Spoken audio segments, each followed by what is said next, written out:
A quiet yet potent campaign is brewing within the ranks of the African National Congress, aimed at positioning billionaire businessman and Confederation of African Football (CAF) President Patrice Motsepe as the party's next leader and potentially South Africa's next president. Though the ANC has imposed a strict gag order on succession debates, according to Sunday World, a well-orchestrated operation backed by a coalition of senior politicians, business figures and professionals determined to elevate Motsepe to the top of the party hierarchy at the ANC's crucial 2027 National Conference. According to sources involved in the campaign, the operation is already in full swing, albeit behind closed doors. Several serving ANC National Executive Committee members and ministers are reportedly supporting the initiative but remain silent due to party restrictions.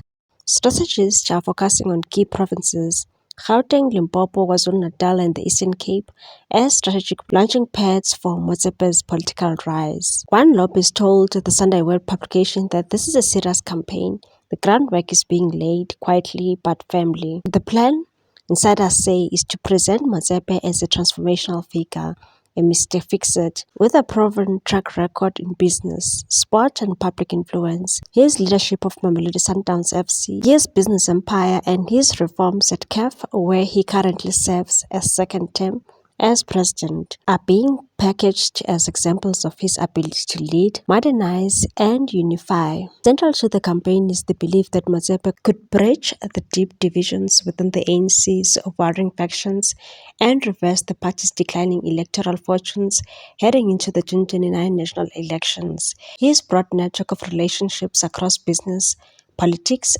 religion and traditional leadership is viewed as a key asset. One insider said Dr. Motsepe has what few others do: authentic relationships with royal families, traditional leaders, major churches like ZCC and Shemba Church, and the Zulu Kingdom itself. He is respected in these spaces, not as someone in the shadow of any president, but as a leader in his own right. Motsepe's previous leadership roles also play heavily into his pitch. He was once president of the National African Federated Chamber of Commerce, NAFCOC, and served under President Thabo Mbeki as head of Business Unity South Africa, BUSA, where his tenure was credited with stability and progress. Another one said in every institution he leads, progress follows. CAF was struggling financially and administratively.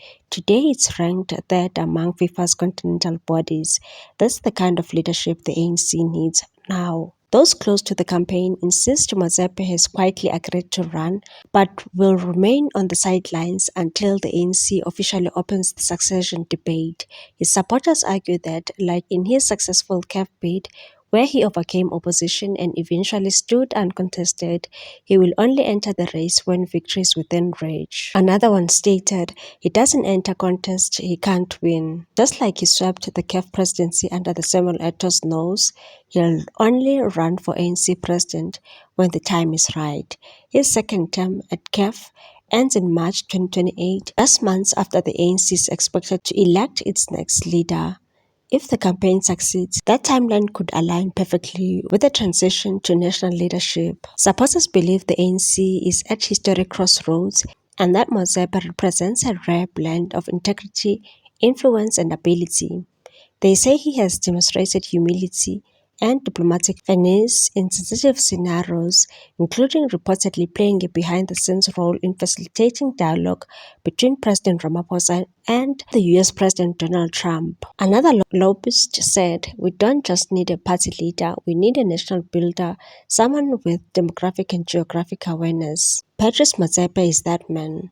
Whether Motsepe will publicly embrace this political destiny remains to be seen.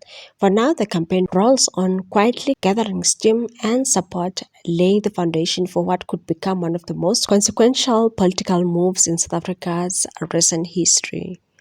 What's your take on this one, people? Thanks for watching. Please subscribe for more news.